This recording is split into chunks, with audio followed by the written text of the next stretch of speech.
What's up, everybody? Welcome to the Red and Bold Show. We're excited to talk 49ers football. We wish that we were talking about a win in the NFC Championship and watching the 49ers, getting ready to watch the 49ers play in the Super Bowl, but unfortunately, that didn't happen. And this is the first time that we've been back together since the 49ers were knocked out of the playoffs. So hopefully your morning is over and life is picking back up again. Sometimes it takes a little bit. I understand that.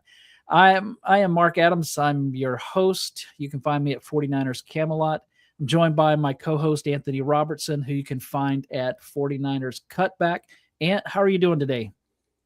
I'm doing well. And, that morning period is real, and there's some people that won't come back from it for a while. I think looking at this season, and looking back on it now, you kind of have an understanding of the 49ers maybe a little bit ahead of schedule. And I think that is at least promising. Of course, when you're in the midst of it and the 49ers are finding ways to win no matter who's on the field, you start looking at it like, hey, maybe this is the time. Maybe there is an opportunity for the 49ers to get it done.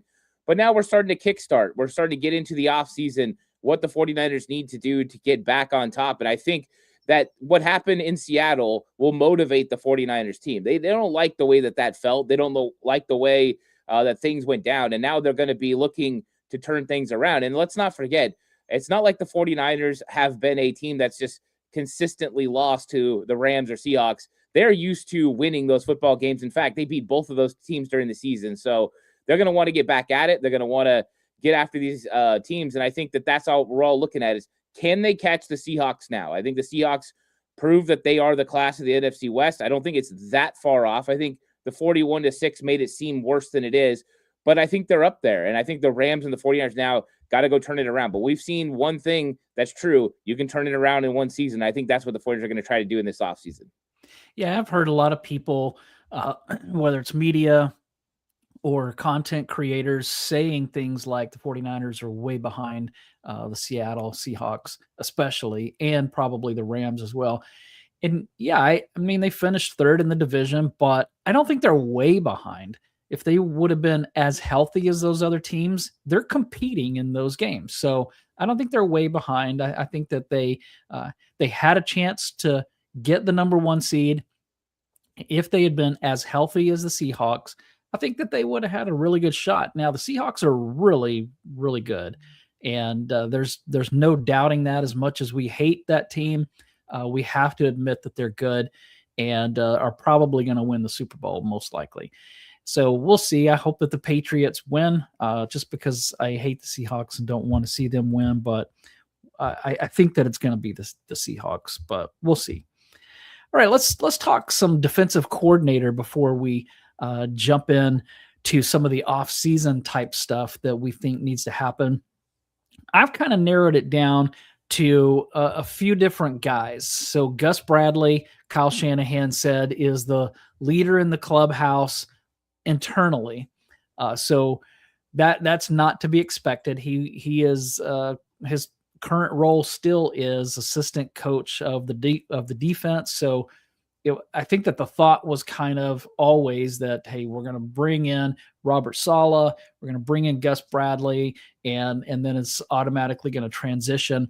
But I don't know if Kyle Shanahan knew that Raheem Morris would be available, and I lost his Jim Schwartz. Yeah, lost his name for a second. That Jim Schwartz could potentially be available. Now, the Browns this morning have decided to hire a coach that's not Jim Schwartz. So the question is going to be, is Schwartz going to stay or is he going to go? I don't know that his personality matches that well with Shanahan's, but he would be my pick. Now, a lot of fans want Raheem Morris. I haven't heard anybody say that they want Gus Bradley. I think it's going to be Gus Bradley. That's my prediction. I'd rather see one of the other two. Not really any reason. I mean, if you look at the rankings of those guys' defenses when they were defensive coordinators, Raheem Morris's defenses weren't ranked as high as the other two. I think that Gus Bradley had some high-ranked defenses, but one of the criticisms that I've heard is that his defense has in kind of would get worse as they went along. So some think that the league has passed him by. I don't know if that's the case. I mean, he is one of the ones that taught this system, kind of brought it in. I still like Schwartz the most, but yeah, he is kind of a jerk sometimes. So I don't know that Kyle Shanahan's going to want him. Who do you think they're going to choose, and who would you like to see them choose?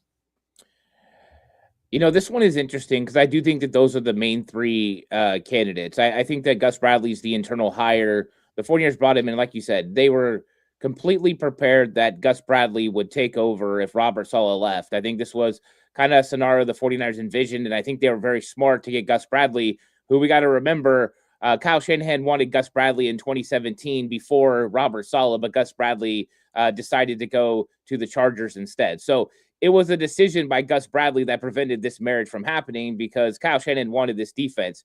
All three guys make sense. I do think that Jim Schwartz and Gus Bradley make the most sense because there's less fundamental changes with the defense. Now, Raheem Morris could change up his defensive philosophy to fit the 49ers, and I don't think it would be a huge deal, but there would be some subtle adjustments to what he likes to do. He prefers more five-man pressures, more guys out on the outside, more of a 5-2, 3-4 type look. So I think that would be different fundamentally, kind of the Vic Fangio thing for a while. And so I think that you look at Schwartz, and Todd Monken just got hired as the new Cleveland Browns coach. And that means Monken and Schwartz are going to get in a room and they're going to have a meeting. We know that the ownership wants to keep Schwartz. If Schwartz becomes available, I do believe the 49ers will interview Jim Schwartz for the job. I think Kyle Shanahan respects him so much. And the reason I believe that this is a thing that could happen as far as the interview goes, if Schwartz becomes available, is you look at what Kyle did finding Gus Bradley or Robert Saleh or whoever it was going to be. The reason he picked those guys is they ran a defense that he struggled with. Jim Schwartz runs a defense every single year that Kyle Shanahan struggles with. And it's very similar to what the 49ers do with a wide nine type look. Now, Schwartz has had some really talented football players, but he's a really good football mind. Kyle Shanahan likes to be pushed. Yeah, there's some abrasiveness with Jim Schwartz, but this guy is a proven commodity in the NFL. So I do think that there's something there. I think Kyle Shanahan does have a lot of respect for him, and respect goes a long way. The one thing I know about coaching, if there's a really good coach out there, you want him on your side. It don't matter if you've had friction in the past, you don't get along all the time. You want those guys because those guys are going to push you to be better and they're going to make your football team better. So even though I think Gus Bradley's probably the most likely pick for this job, I think you're right in that category. I think that if Schwartz becomes available, it would get very tempting for Kyle Shanahan to not go get Jim Schwartz, who's well respected and understands how to win in the NFL. And his defenses have been really good. Now he has Myles Garrett and he has a lot of really good talented players, but he would have Nick Bosa and he'd have some really good guys here. So Schwartz would be the ultimate pick. I am not against Gus Bradley. I think Gus Bradley's done a good job in his career, and I think he probably learned a lot last year from Robert Saleh. So continuity-wise, I think that makes a lot of sense. Yeah, I've heard some people say that he's not aggressive enough, and so I don't know. I mean, I just remember the Legion of Boom, and that's why I can't go away from it. But he is number 3 on my list of those. I mean, Raheem Morris hasn't. I don't know that he's had any great defenses. Gus Bradley has, and so is Jim Schwartz. I don't remember Raheem Morris having a great defense, but the guy knows his stuff, and he's close with Shanahan. So maybe he's the one that Shanahan really wants. I don't know. Yeah, it could be. I mean, right now Shanahan's not rushing. Raheem Morris has still been interviewing for jobs, right? Schwartz, the whole decision with Cleveland, was he going to be the head coach? Is he going to become available? He's already got Gus Bradley there. I think your only worry was potentially if Robert Saleh decided to hire Gus Bradley as defensive coordinator in Tennessee. That would be the thing that would kind of speed up the clock. But we don't know what's going on with those internal conversations. So right now, Kyle Shanahan has been able to kind of wait. He waited it out last year and it worked out. He got Robert Saleh. He's waiting this thing out to see if he can get the right guy. Morris, Schwartz, Gus Bradley. The good news is they're all experienced. They've all been defensive play callers in their career. This is not a Nick Sorensen situation. I know a lot of people have kind of said, well, Gus Bradley, it feels like a Nick Sorensen situation. No, Nick No. Sorensen was a first-time defensive coordinator who really had no experience calling plays. All these guys, they know, they've seen everything around this league. They've all been in the league, over the last, several years. So it's a completely different situation. Yes, Gus Bradley's an internal hire. Is it a sexy pick if they go with Gus Bradley? No. But like you said, the Legion of Boom, the things that he did there's a reason he got hired as a head coach in this league, is because he was so good at what he did. And then Dan Quinn subsequently took over and he got hired off of that. So it was a really good thing they had going there. Now he's got to evolve. I think his red zone defense and what he did this year with the red zone defense, I think is proven he can evolve. And I think he would be aggressive at times. There was a time when Robert Saleh wasn't aggressive at all either. Yeah. Because Gus Bradley was his, the guy that he learned from. So you can evolve, you can change. And I hope that happens for Gus Bradley if he ends up being the 49ers defensive coordinator. Yeah. Joe Carmack in the chat says, I like Schwartz, but I think Bradley is good. Chris, Mr. 49er, said Legion of Boom was like 15 years ago. But that doesn't mean that Gus Bradley's not any good. I mean, there are things that I was really good at 15 years ago that I'm still good at today. So, but I get your point, Chris, and I get the point of those that say that he, that when he was with the Chargers, his defense was really good, and then they slowly declined. And so, is that a player issue? Is that a coordinator issue?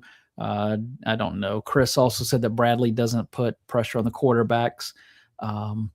So we'll have to see. GOC 1230 says, or asks, has Saleh poached KJ Wright? He would be an interesting future defensive coordinator. No, he has not poached KJ Wright yet. And hopefully he leaves him with the 49ers so that, because I feel the same way. I'm interested to see what KJ Wright turns into. Yeah, KJ Wright is, I know a lot of people are worried about Robert Saleh poaching certain guys.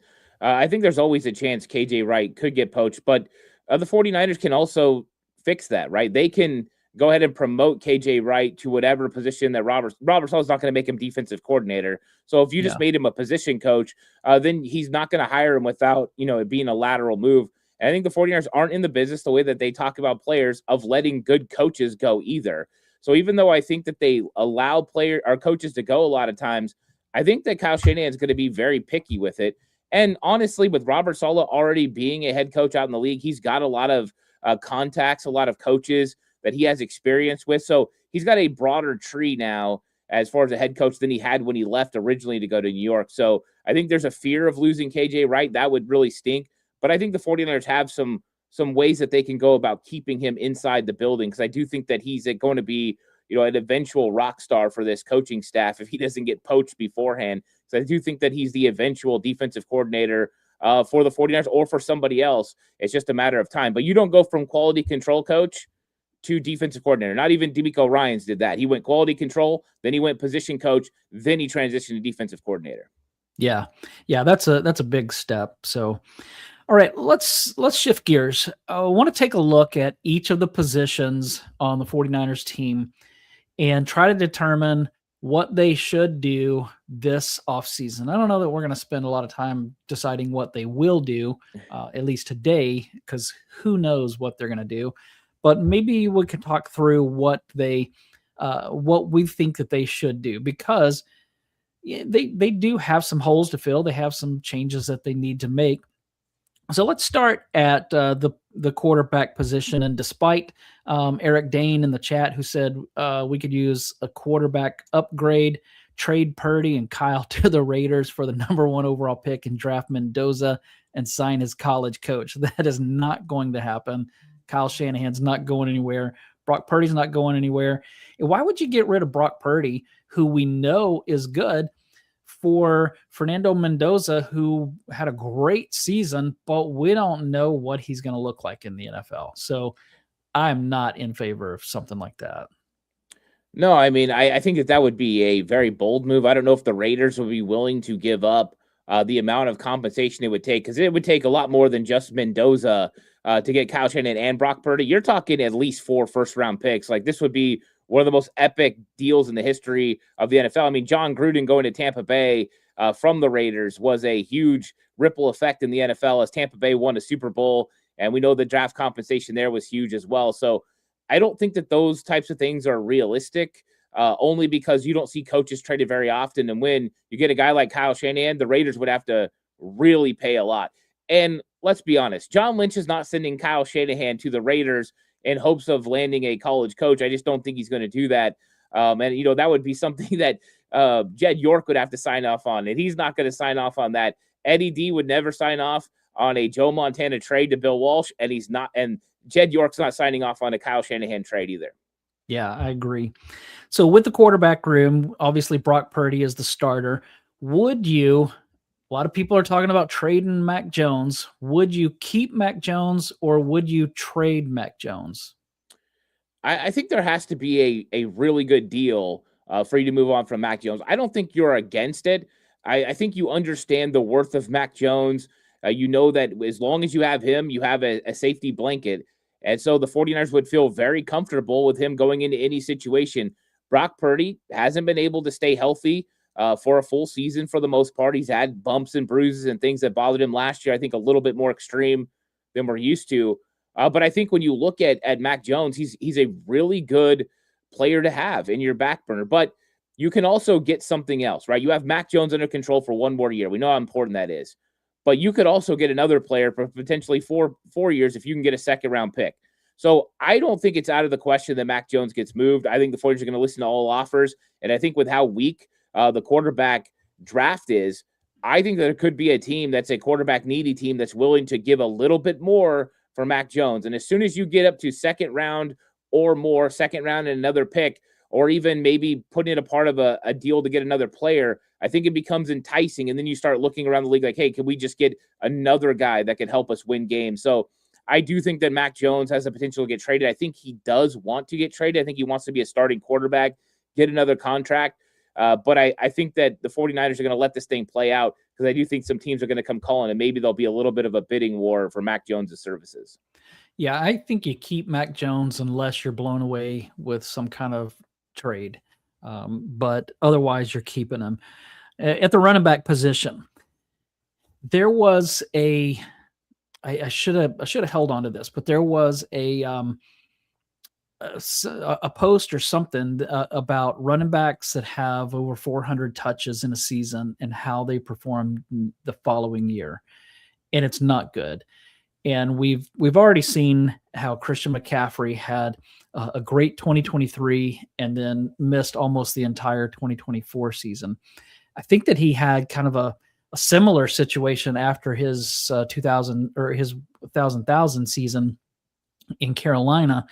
But, so we're going into 2026 with the chance that Christian McCaffrey may, especially now that he's getting about that 30-year age, he may just be a shell of himself. Now, maybe he'll prove us all wrong and rush for 1,000 yards again.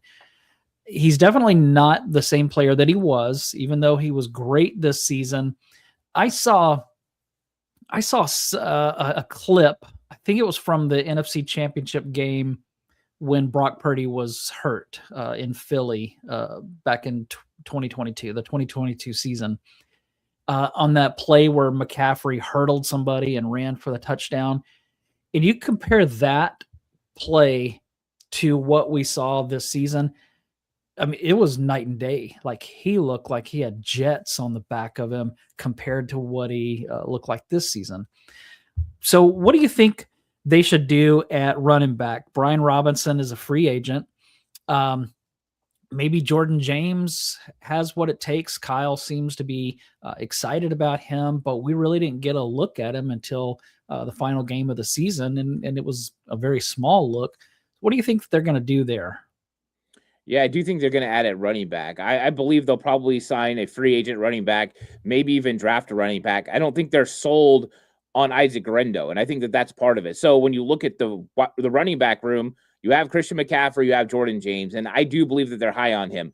I think that one of the things the 49ers are struggling with right now is when they don't have a player in the backfield that's a dual threat. I think that's what kind of hurt them with Brian Robinson is they weren't able to kind of get the holes and things that they needed in the running game, so he couldn't be as dynamic as they wanted. If they had a guy who was a threat in the passing game, the way Christian McCaffrey is, then they could go ahead and have them out there a little bit more. I think they probably wanted to rest Christian McCaffrey more. I think Christian McCaffrey wanted to rest more, but they couldn't get into looks that were going to have Brian Robinson on the field because teams just didn't respect him in the passing game. So when you went to throw with him on the field, they kind of just ignored him for the most part.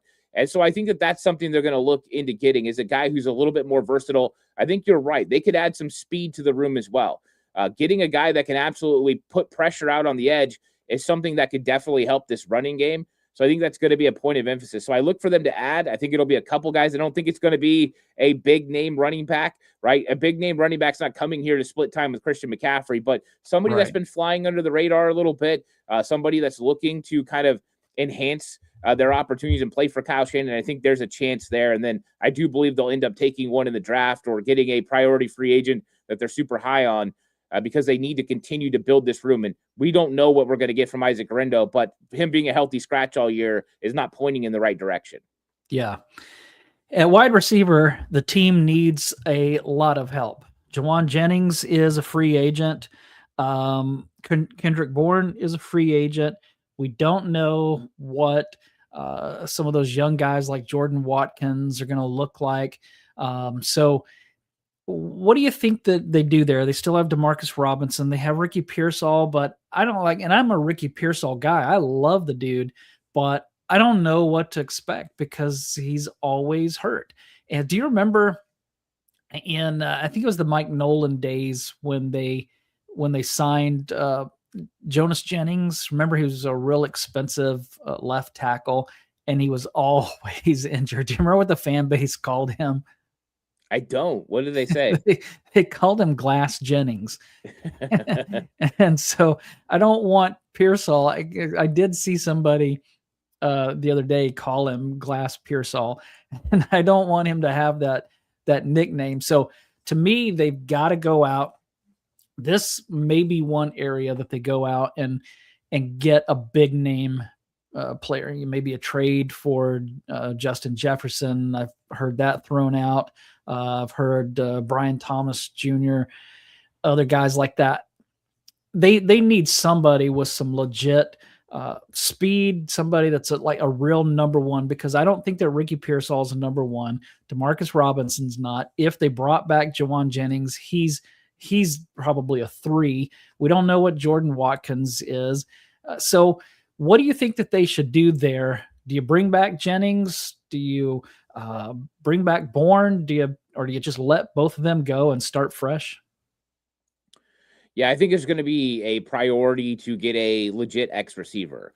The situation that played out with Brandon Ayuk is what's changing the formula for the 49ers. And it's why they couldn't create some space when it came to the defensive backfield. And that's why Seattle's defense was so much more suffocating.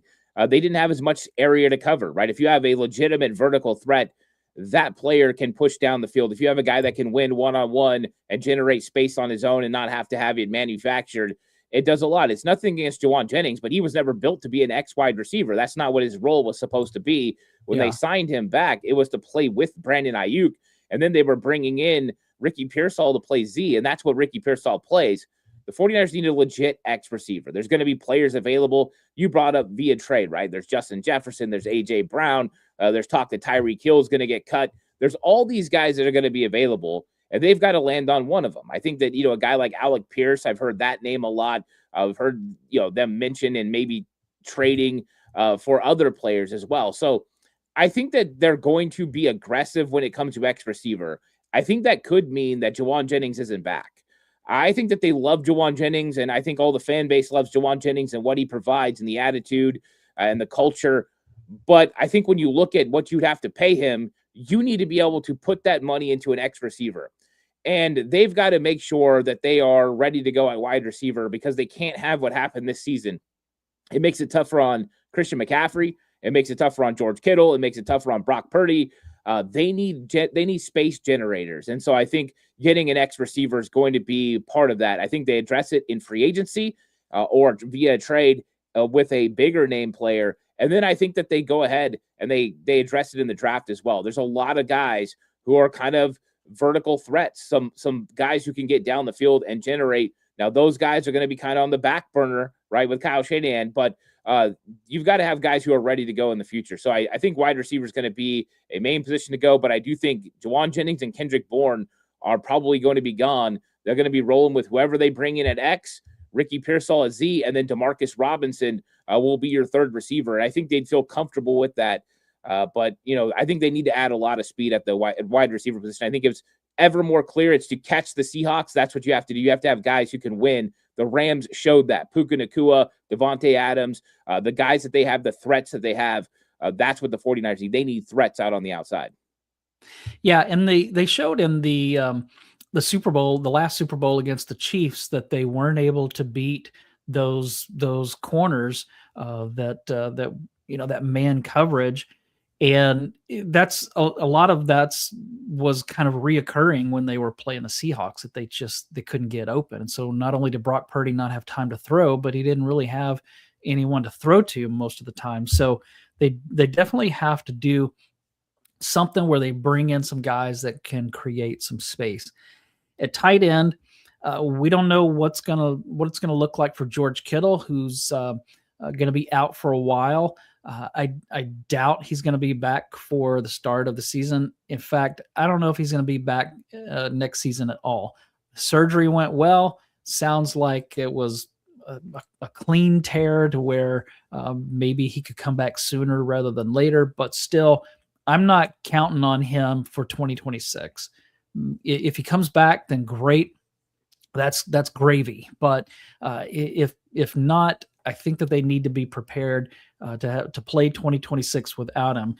And so I definitely think that they're going to bring back Jake Tonjes.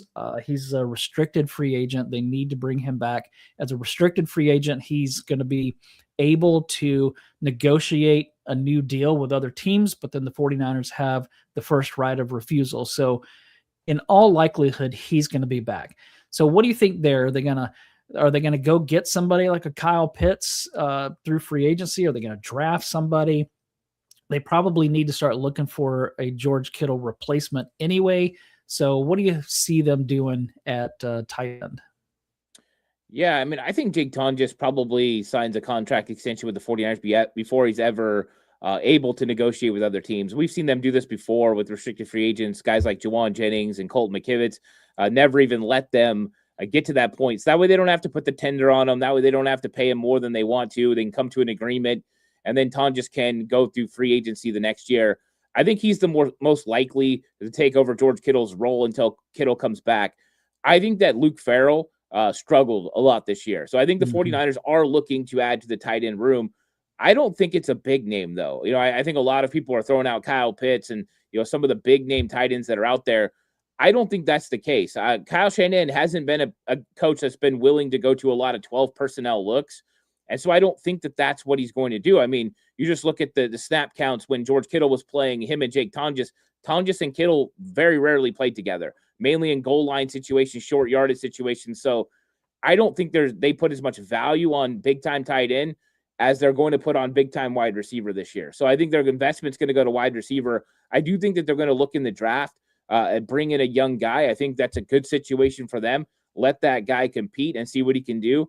And if they get a shot to get one of the big tight ends, maybe they'll go that direction, and we'll see what happens. But I think it's more than likely middle rounds, 49ers look and find a tight end that can block and can catch, a guy that could potentially push Luke Farrell, maybe make a change there eventually. But I don't think they're going to invest as big as people want them to in free agency for a tight end.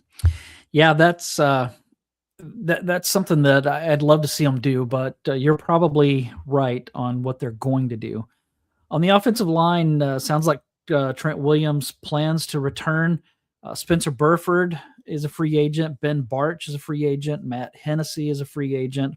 Austin Pleasance is an exclusive rights free agent, and what that means is he doesn't yet have 3 years of accrued service. So he can only negotiate with the 49ers. So he can't go negotiate with other teams like what we mentioned with Jake Tonjes. What do you think that they're going to do, or no? What do you think they should do at? Because we we can say that they need to replace Jake Brendel, but they're probably not going to do that. And I don't think Brendel was quite as bad this year as he was in previous years. Although I think that what makes him look bad is those plays that get blown up, and then you see him just standing there looking instead of actually doing something. I think that's what makes him look worse. I don't know. I'm not an offensive line guy. I'm not the film guy, but that's just my my feeling. But what do you think they need to do? They obviously have to replace Spencer Burford at left guard. Anything else you think they're going to do, or you think they're just going to find somebody to plug in there and leave the rest as is? I think they need to consider making a change at center. And I get it. Jake Brendel, like you said, I mean, I think his blown block rate was like 7th best in the NFL. Like he was pretty good when you look at the numbers. But I think what you see from the 49ers offensive line is they struggle to get push, to get movement up front, to create lanes for the running backs.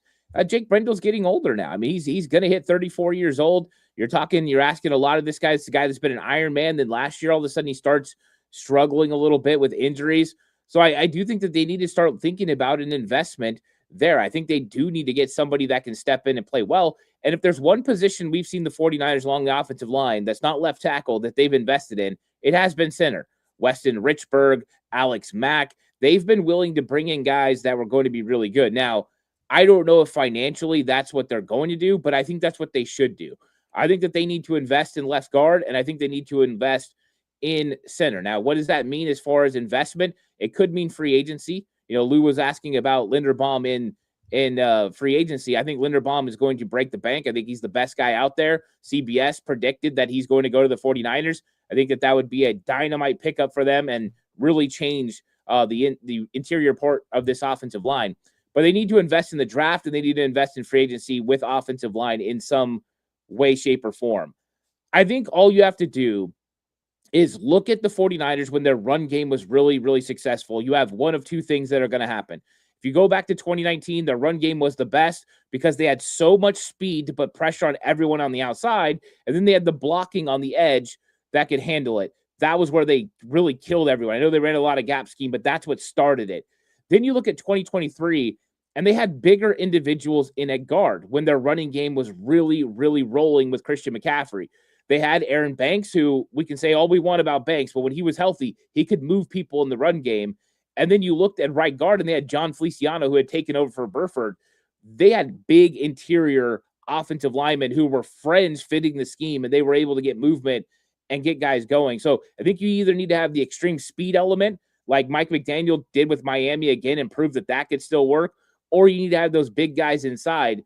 They don't have those big guys inside right now. I do think Dominic Pooney is capable of being that type of guy, so I'm okay with Pooney. But I think your center and guard, that's the question mark.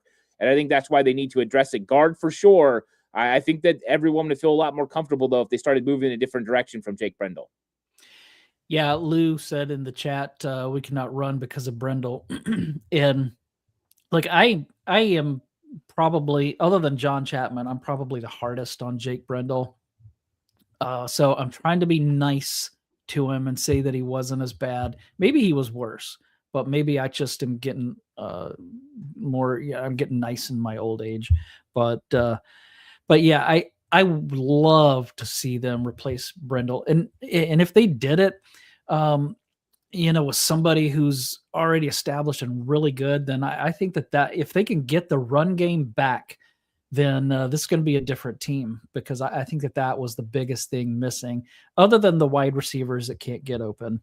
All right, how about the specialists? I think they have to bring back Eddie Pinheiro. I don't know about Thomas Morstead. I think that he was elite at pinning teams back. But where do you fall on Eddie Pinheiro and Thomas Morstead? Yeah, I think Eddie Pinheiro has to come back. I think the 49ers have proven they'll invest in kicker Robbie Gould. They kept paying him for a long time. Pinheiro was just so good. You could count on him every single time. His one missed field goal is a 64-yard attempt that he comes up literally a half a ball short of making. That type of kicker is exactly what Kyle wants. He wants to feel confident that if he gets 60 in, that guy's going to knock it through. And I think that he got that from Eddie P. So I do think they'll bring him back. When it comes to Thomas Morstead, I think they bring him back, not so much for the fact that he's a great punter at this time in his career, but you brought up the way he's situationally good. He can pin guys back. He punts well. Yes, he's not going to be able to flip the field like some of the other punters that you're going to have, but you want stability. And I think he adds stability. And that was the name of the game for the special teams. We want to have a constant about it, right? We want a kicker that's going to be good and consistent. We want a long snapper that's always going to get the ball right there. And we want a punter that can handle the job. And we want him to be able to pin teams back when we need him to. And I thought he did that really well. I think when he started catching or having some problems is when it got into December and the playoff time. And all of a sudden you're dealing with big wins. And so now your 45-yard punt ends up being a 35-yard punt because the wind catches it. So I expect them to bring Morstead back. I think they'll bring the battery back for consistency. And I think that that's probably the way to go if you want a consistent special teams, is kind of stick with the guys who are doing a really good job. Yeah, and John Weeks is the long snapper is a free agent as well. So all three of those guys are free agents that they would have to bring back. Also, a couple of other special teamers. Sky Moore is a free agent, and so is Luke Gifford.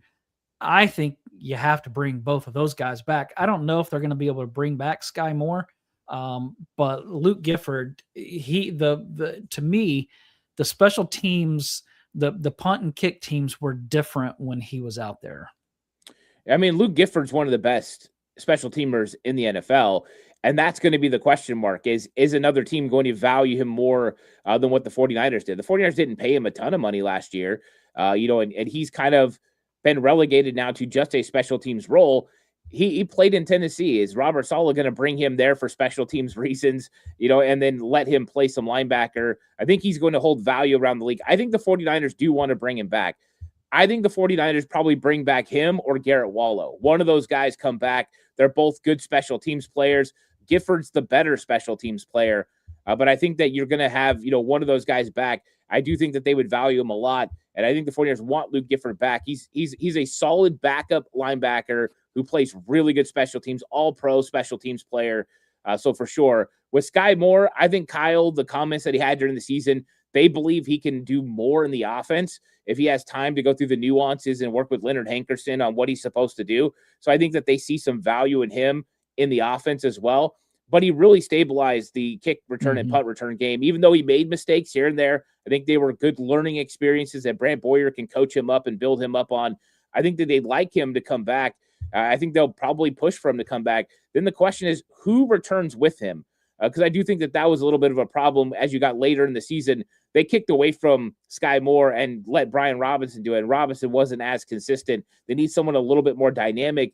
Is it as simple as, Jacob Cowing can handle that with them? Well, Jacob Cowing's got to make the team as a wide receiver first. So yeah, I think it's a little bit more confusing with that. But I do think that they're going to push to have Sky Moore back.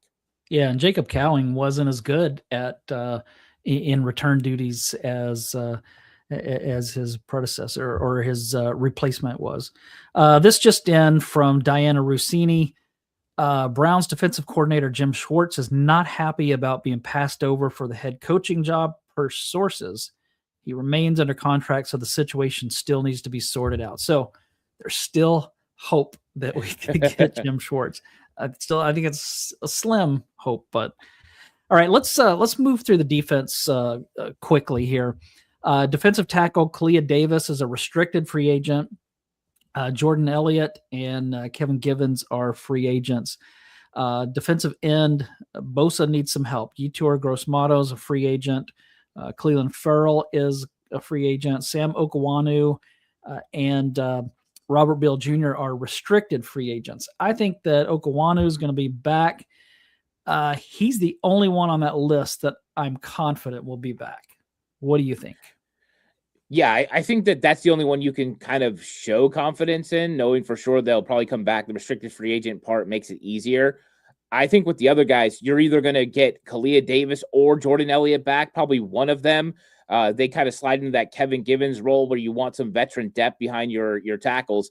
And then I think with Yetur Gross-Matos, I think that it's probably run its course, right? The one thing you need is guys who can stay healthy. He'll probably end up leaving and going and playing 17 games next year for whatever team he plays on, just the way things work out. but they need somebody to fill that role. I just don't think it's him. I think that they'll probably go a different direction. And there's some guys who are available that used to be a part of this team that would make a lot of sense. And Arden Kia, Charles Amenahu, those guys would definitely fit right back into that role. But no matter what, I think they have to make a change there. Gross Matos just couldn't stay healthy. You've got to have health. So do I expect? I think it'll probably be more likely, like you said, Okuwanu, Kalia Davis, probably as a rotational player, as long as he doesn't get offered more money on the open market, and then go ahead and bring back, some of the guys. Maybe you bring back a Robert Beal Jr. just on the 90-man roster once you let him kind of just clear. You don't have to put an offer sheet on him. I think those types of things will probably happen, but I think you hit it right. Okuwanu, and then probably one of those defensive tackles. Do you think that Collins and West are going to be the defensive tackle starters? And do you think that they're going to get somebody to line up opposite of Nick Bosa? Bryce Huff's still there, but I think he's more. I think that they need somebody different. That's just my opinion. I don't know that they'll do that, but what do you think is going to happen in those two scenarios? Yeah, and Chris, Mr. Niner, brought up Keon White, is good. And Keon White is going to be a big part of what the 49ers do, and he can fit that role. I think a lot of the pass rushing is going to come from defensive ends on the interior. I think they went back to that from what Robert Saleh did in 2019, 2020, and beyond with Eric Armstead. And I think that's what they're going back to first off. I think that Alfred Collins is probably going to be a starting defensive tackle next year.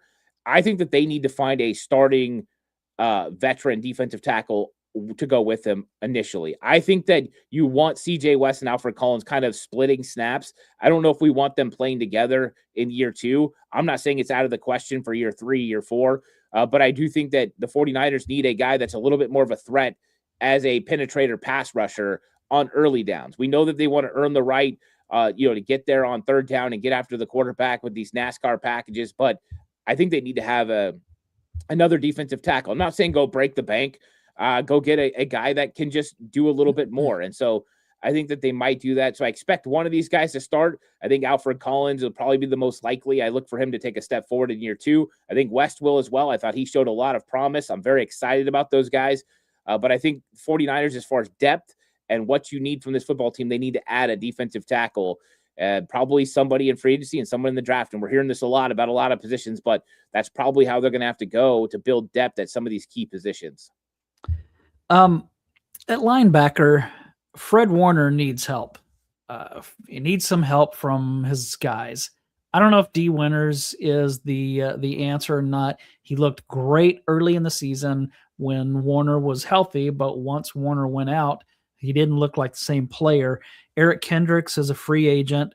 Then you have Nick Martin, who is still, from what I understand, in the concussion protocol, which is definitely concerning. I hope that the guy's okay, but I just don't know what to expect from him next year because he barely played this past season.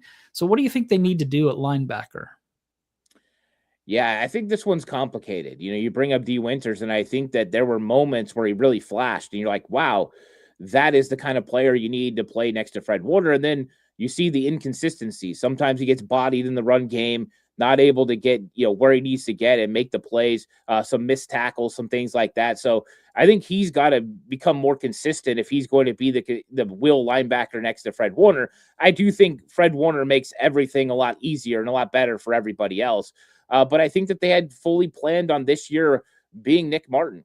And, I don't know how this concussion is going to kind of derail those plans. But I think when you look at Nick Martin, the physicality, how big, how fast, the instincts, I think that they were always hoping year 2 would be kind of the year he takes off. So I think those two guys are going to be in the mix to play will linebacker. And I think they probably need to address it, in the draft as well. I don't know if they're going to go the free agency route. Maybe they will. Maybe they'll just bring back Eric Kendricks to come in and compete and just make sure that those other guys are ready to go. But I still think they're going on the young movement at linebacker next to Fred Warner. And I think that's probably what they're going to continue to do. I expect them to bring somebody in draft less than free agency, but I wouldn't mind them bringing in somebody in free agency to play next to Fred Warner. I just don't know if they're ready to move on from the young guys that they've kind of invested in yet. But we'll see. I think it's going to be an interesting offseason for linebacker. Yeah. At cornerback, Jason Pinnock is a free agent. Chase Lucas is a restricted free agent. And down the stretch, Renardo Green, I think he had a tough sophomore year. We all saw him getting chewed out by Kyle Shanahan. Was this just a fluky season for Green, maybe due to injury? This is one of your Florida State guys. Or is this a trend? Do they need to replace Renardo Green? I think they need to bring in people to compete. That's for sure. I don't know what's going on with Renardo Green. I don't know the extent of why Kyle Shanahan's yelling at him on the sidelines or whether they're having that conversation about. We've seen Renardo Green have, some moments here and there. He was dealing with neck injuries this year. Are the 49ers okay with his, with what he's doing injury-wise? We know that if they feel like you can play and you're not playing, that's going to kind of put a bad taste in their mouth. So I don't know what's going on with that part of it. I do know Renardo Green didn't play that bad. Do I want him to be a lot better in run support? I do.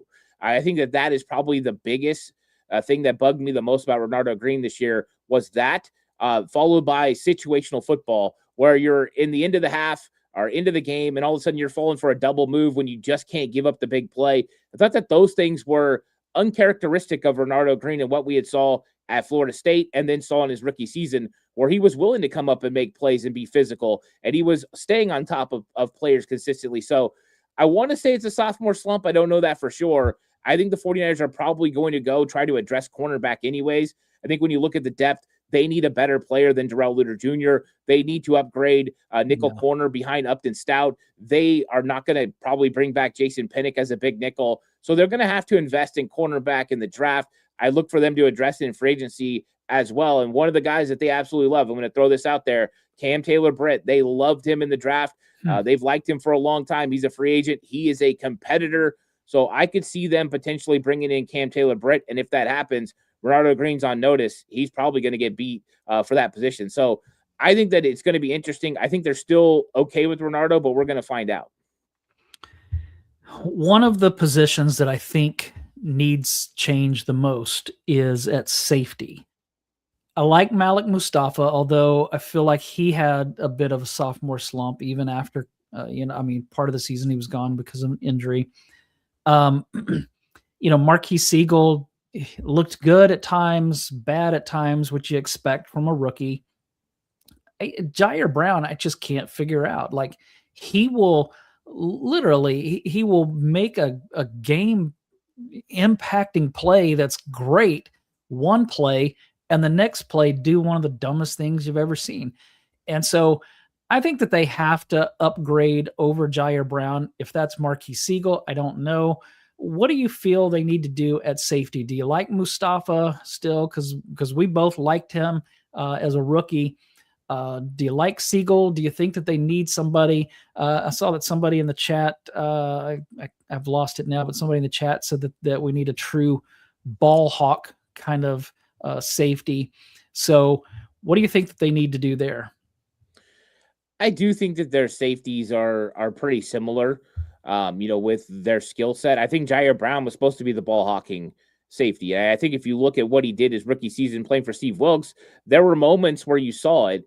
I just don't think we've seen the consistency. That's what you're talking about. You see these big time plays, and then all of a sudden it's something bad. And what you're hoping is that those big plays were going to be followed up by solid plays and less of the bad plays. And he's been through 3 years now in the NFL, and I don't think that we've seen it from Jair Brown. So I do think that they need to invest in safety.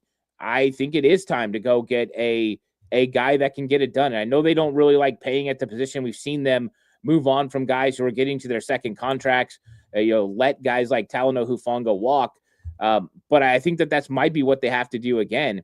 And I'm not against competition where they push Malik Mustafa either, because I think that Malik Mustafa, though I like the player a lot, I don't think we saw the best play from Malik Mustafa this season. Is it because he came off the injury? He didn't have training camp? I don't know, but I thought that him, Jair Brown, Marquis Siegel were very inconsistent all season, and they need to find consistency on the back end. I still like Marquis Siegel. I think that he can develop into a good player. I love the way he tackles. He's got elite speed.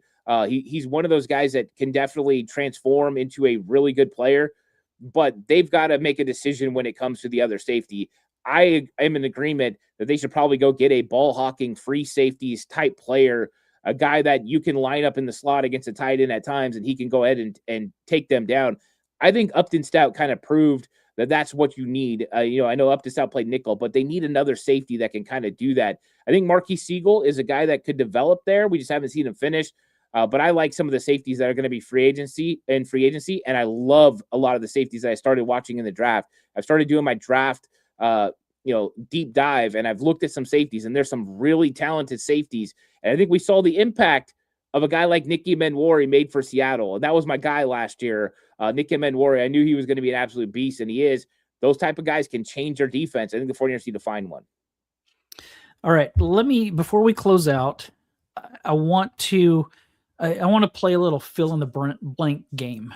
Just 2 questions. I didn't prepare you for this, so I'm throwing you a curveball. So I'm going to say the sentence and then you fill in the blank. All right. Bill Belichick not being a first ballot Hall of Famer is dumb. I don't understand it. I don't like when anyone tries to make somebody wait because of anything personal or whatever. 8 Super Bowls that he was a part of. This dude is literally the definition of a first ballot Hall of Famer. I just don't understand it. I don't get it. It was flabbergasting to me. I don't understand it. Bill Belichick is a Hall of Famer. He should have been a first ballot Hall of Famer. One of the greatest coaches in the NFL history. And he was a brilliant defensive coordinator for the New York Giants back in the Bill Parcells days. And that defense was really tough on the 49ers. So yeah, I agree with that. The one thing that I would say is that his not being picked is actually good for Roger Craig. So I'm hoping that this is the year that Roger Craig gets selected. We'll find that out. I think next week. Shedeur Sanders being named a Pro Bowler is laughable. I mean, the Pro Bowl is at this point, right? I mean, like everyone starts saying they don't want to go, and eventually you're just running out of players, and you put in Shedeur Sanders. But the reason is it's not so much an indictment on the player who did okay for his rookie season, but it's more about he barely played this season. Like he would play 7 games and where he's a Pro Bowler. No, like, come on. I mean, the Pro Bowl at this point is just I don't know. It's just an event to have at this point. I don't get it, but nothing against Shedeur Sanders, but you play 7 games and you're not a high profile guy who tore it up in those 7 games. I don't think you deserve to play or be in the Pro Bowl. Yeah, I saw that. And I posted on X, like asking, is this April Fool's Day or something? Because this is nuts. And Browns fans, man, they're like convinced that he's definitely a Pro Bowler. Maybe he will be someday, but he definitely wasn't this season. All right, tell us about FanDuel and what you're dealing with there. Yeah, so FanDuel right now, all the Super Bowl picks are up. If you're going to bet, they got all the cool player props. They got the Super Bowl bets. You can bet on who's going to be MVP, all that. Right now, Seattle's favored at 4.5 points. So if you want to put money on it, bet with FanDuel. And I've been having a lot of fun doing player props. I do all that stuff on the side. It's a lot of fun. And it gives you a little bit more to be invested. And you can bet on all kinds of crazy stuff with novelty bets and stuff like that. So if you're going to bet, check out FanDuel. Great stuff. And thanks everybody for watching or listening wherever you're doing so. We would appreciate it if you'd take a minute and like and subscribe. That really helps us out a lot. So everybody have a great rest of your week. We'll do our best to be back again